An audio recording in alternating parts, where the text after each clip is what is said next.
I'm Tina Vlamis from Hawk Headlines. Today I'm hosting a roundtable on the subject of mental health. With us I have Ms. Burns, the school social worker, Ms. D'Alexander, the school librarian, media specialist, Jen Galuzzi, a student at Woodland, and Mrs. Della Valle, a Woodland parent. Now, the subject of mental health has recently been brought to light by the series 13 Reasons Why and the controversy surrounding it.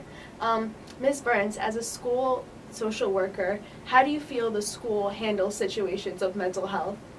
The school has a protocol that we follow. We encounter mental health issues on a daily basis. So it depends on what the issue is. Is it a crisis for mental health? Is it something that a student is dealing with on a daily basis? So it really depends on the situation. Mm-hmm. But we will deal with mental health every single day here at Woodland. Mm-hmm. And Jen, as a student at Woodland, how do you feel Woodland is as a school handling mental health?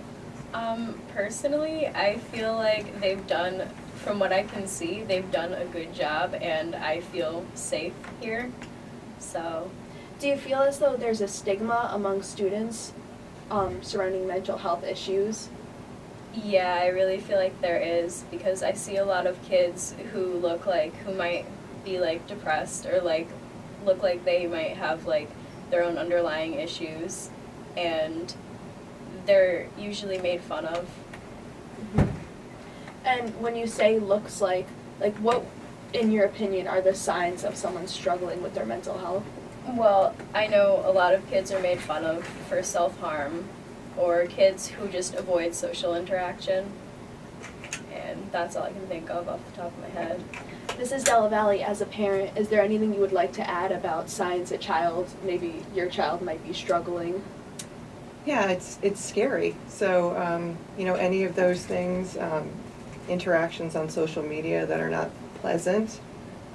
We've had a lot of that with my daughter who's graduated from here.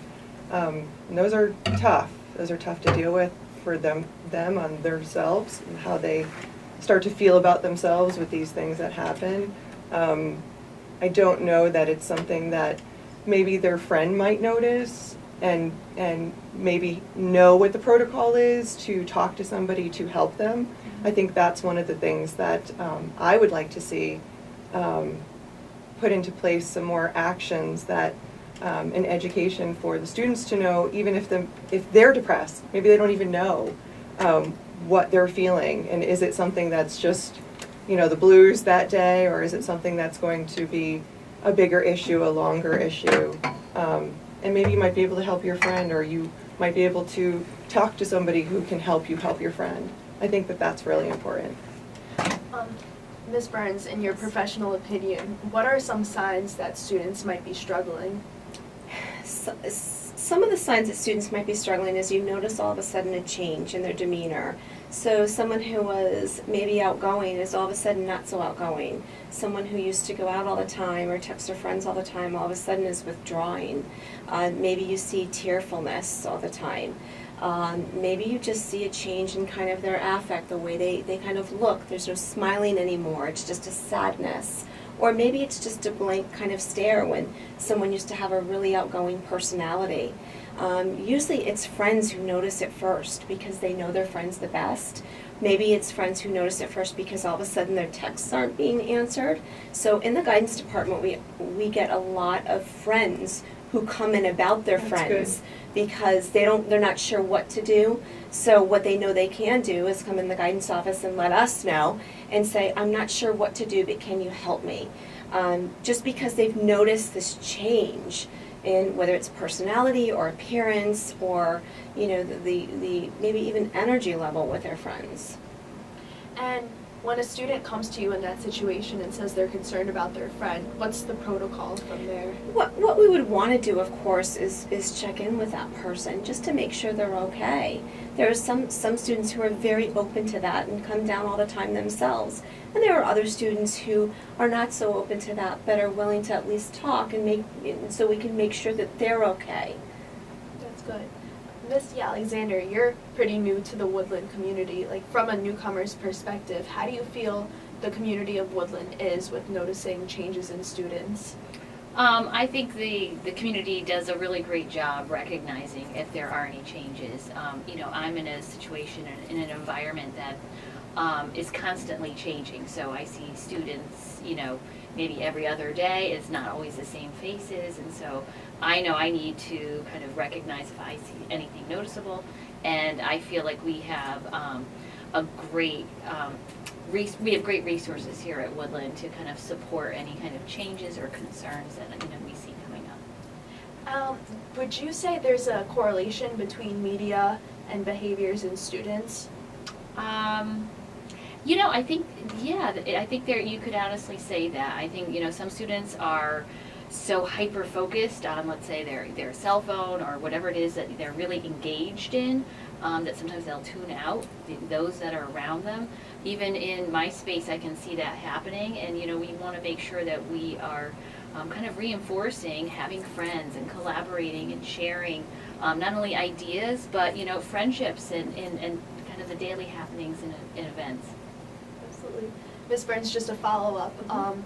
How do you feel the media plays a role? Well, I think the media plays a role, but I think social media plays an even bigger role. From what I'm noticing is that our students' self-esteem is really affected by what's put on social media. And from what I know about social media and see and use myself, people can put, things that kind of play up certain things that aren't necessarily the truth, or they can put mean things on social media. And that is really hurtful, and that is something that really never goes away.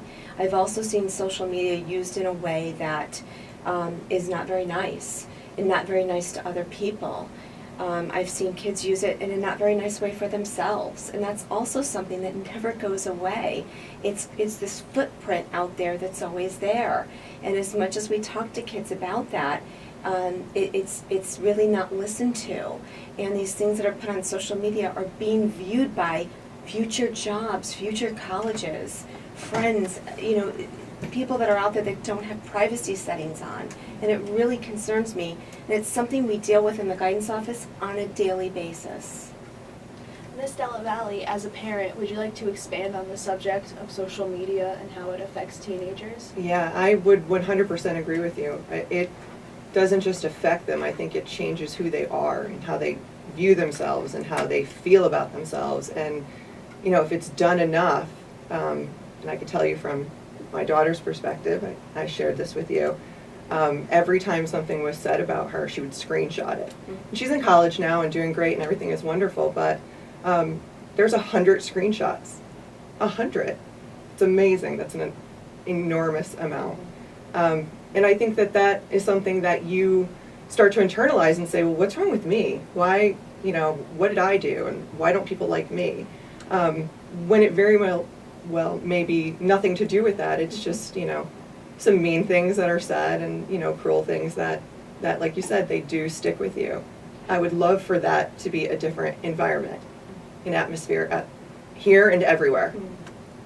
Jen, as a student, do you feel as though social media magnifies any existing issues? Yeah, I definitely agree with what everyone else is saying. As someone who goes on Instagram and has firsthand seen and experienced everything that you guys are talking about, I see it happen daily, and some of it isn't as extreme, but I know a lot of people's self-esteem is now based upon how many likes they get on an Instagram picture, and it's so easy to what they call vague or subtweet someone on Twitter, and it's just slight digs at someone without saying their name, and just reading about them, reading all of the subtweets and stuff, it could be about anyone, and it kind of makes the person who's reading it feel bad, even if it's not even related towards them. Absolutely. Now, when you said it affects their self-esteem, how many likes they get, would you want to expand on how students' self-worth is based on social media and social media presence? Yeah, a lot of even my friends, I've seen and I've personally deleted a picture if it doesn't get above 100 likes. It's just and I don't like to play into it because I know that I'm just adding to everything, but it's like, if I don't get this amount, these people, like, it's not good enough to be on my account. And like, I've seen a lot of my friends do that too with even bigger numbers, and it's really sad to see. Yeah, absolutely. Ms. Del Valle, following back from a parent's perspective, do you think parents are aware of how much goes on social media? I don't think so. My kids will tell you I'm a stalker, because I stalk all their social media. Not so much anymore, but certainly when they were much younger. Because there's things that can be said and they're very hurtful, and when you're much younger you don't have any idea how to deal with that. And even in high school you guys are learning who you are and trying to become this adult, and you're not quite there yet, and so being told things about yourself that either aren't true or just really cruel is really hurtful. And so you want to be able to have that interaction or that dialogue at home to say, that this isn't true, right? This is not who you are, and to kind of reinforce all of that. And so, no, I don't think so. I know I've seen some posts that I think other parents would be very upset about if they knew that they were there. How do you recommend other parents open up that dialogue with their kids just about mental health and social media in general? I think it's an ongoing thing. I think it's a daily conversation. What happened at school today? How you doing? What are you doing? Checking out what's on their social media. No private parent, not allowed kind of thing. I mean, for me, I need to know that they're okay. I need to know that everything is okay. And of course you're going to see things that, sometimes are a little shocking, and I don't think that you can't react to all of that all the time. It's just really important for your kids to know that you're there for them, and that no matter what, they can talk to you about anything, anytime. And if you can't talk to your parents, find another parent, whoever that you feel comfortable talking to. I know your mom really well, and she's awesome, and anybody could talk to her, and she would be, she would talk to them. So I know she would. So I think that that's really important, is to just have a really open relationship and be able to talk about big things if they come up, things that you might not be comfortable talking about, but to put that shock away for a minute and talk about it, because it's really, really important, because they need you. Ms. Burns, how important do you feel the dialogue between parents and students is when it comes to mental health? I think it's crucial, and I'll tell you why. I think when it comes to the dialogue with your kids, I know even with having my son, sometimes you may notice things and they may not be able to tell you in a direct conversation, but there are other ways to get that information, and you need to keep the dialogue open. If you're not keeping the dialogue open, there could be many things going on. I know with social media, the pressures are so big, and they're out there, and so it doesn't matter what kind of kid it is, the pressure's still there. And I think there's a lot of people who hide behind social media and will say things on social media that they would not say to people's faces. And that's the big change, is that people are very comfortable saying some very mean things online that they really wouldn't say to someone's face. And that's really changed. And so the confusing thing for kids is, wait a minute, I thought this person liked me, and now they're saying this on social media. I don't understand. So it can be very confusing to navigate that the world of social media. And I think the conversation has to be open, and talking about it, and talking about what friends are talking about, and what people are doing, and what kids are talking about these days, because if you don't know, you're missing a lot. Ms. T. Alexander, I saw you nodding a lot when talking about the pressures of social media. Is there anything you want to add? Well, I mean, I appreciate how this dialogue needs to happen. I even think we need to kind of push it to an earlier age level. Kids have access to social media at a very young age these days. I know that typically you're supposed to be 13 years or older in order to be a part of a lot of these apps, and there's lots and lots of kids out there that are not even 13 years old. Mm-hmm. And so, what's happening, maybe it's not, age appropriate. And so you need to have those open conversations, and students need to know, and be able to recognize that what they put out there is always up for interpretation too. So a very short post can mean a lot of different things to different people. And it's, you have to kind of be thoughtful in what what you post, what you respond to, and then how it's going to be interpreted. And, it's a very powerful tool. And we need to have everyone recognize it at an earlier age than probably we even want to kind of acknowledge and have those dialogues that, just how powerful it is and kind of what to do if the response is not what you hoped it would be. So when you're saying how we need to use social media, how would you recommend young teenagers, young kids use social media? Well, it's not that I'm advocating that they should, but the thing is they do have access. And so I think, because we work with students on a daily basis, we have to make sure that we are surrounding ourselves with the professionals to help guide us along the way, to guide them to make good decisions. Because like I said, it's very powerful and it can follow them for years to come. Absolutely. Jen, would you want to speak on the permanence of social media and how it could follow you, even a post that's deleted? I think that it's really important that people especially people my age and in high school and even middle school, because as Ms. Alexander said, a lot of younger kids have Instagram and Snapchat and Facebook, and with apps like Snapchat, it says that it deletes after 10 seconds or less, but there are apps and ways to hack the app so it doesn't delete, so nothing is really safe there. And really, once something is posted, it can be screenshotted. I've seen a lot of that happen where someone posts something for, 10 seconds and deletes it, and someone already has a screenshot of it. And I think a lot of kids need to think about what they're posting and before they hit the share button. Absolutely. What kind of content do you think students receive a lot of negative feedback for? I know girls usually receive, and not to say that boys don't receive as much, but I feel like girls get a lot more comments that are negative towards them if they're posting a picture that might be somewhat exposing. I'm not saying very, but somewhat. And I feel like guys might experience a lot with having to do with the size of their arms or legs and muscles and stuff like that. So you Appearance. spoke about exposing pictures. Are you kind of alluding to the slut shaming that Yes. goes on? Yeah. So, Ms. Burns, again, as a school social worker, in your professional opinion, do students come to you a lot about problems they face on social media? Absolutely, every day. Every Every day. day? I could say several times a day. And we've been dealing with this for Wow. years.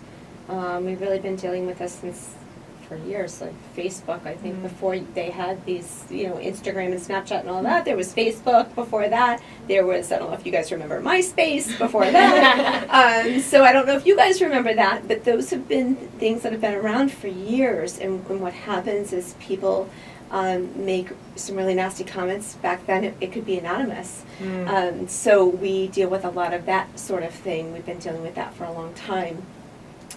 But unfortunately, even someone with really good high self-esteem can get one comment on social media and it could really hit them in a very vulnerable place, and it could change the way they feel about themselves. And so there's a lot of educating about, well, what does this mean? And a lot of time is spent on, how can you move forward from this? How do you keep your own personal opinion about yourself and not allow this to, ruin your self-esteem or lower your self-esteem? Who's the person that you want to be and how do you see yourself? And not relying on some kind of outside source like Instagram or Snapchat to create your self-esteem, because those things are going to go away too. And your self-esteem is something that you need to build from the inside. It needs to be built for you. So a lot of those conversations are happening on a daily basis. Absolutely. Yeah. We're down to our last minute. Does anyone have any final thoughts on social media or mental health before we wrap it up? I just would like to thank you for doing this, because I think it's really important that this conversation happens and that it happens amongst students, and it happens amongst parents, and it happens amongst the administration. I think it's really important, so I thank you for doing that. Thank you. If no one else has any final thoughts, we'll wrap it up. Thank you all for attending. I really appreciate it. This is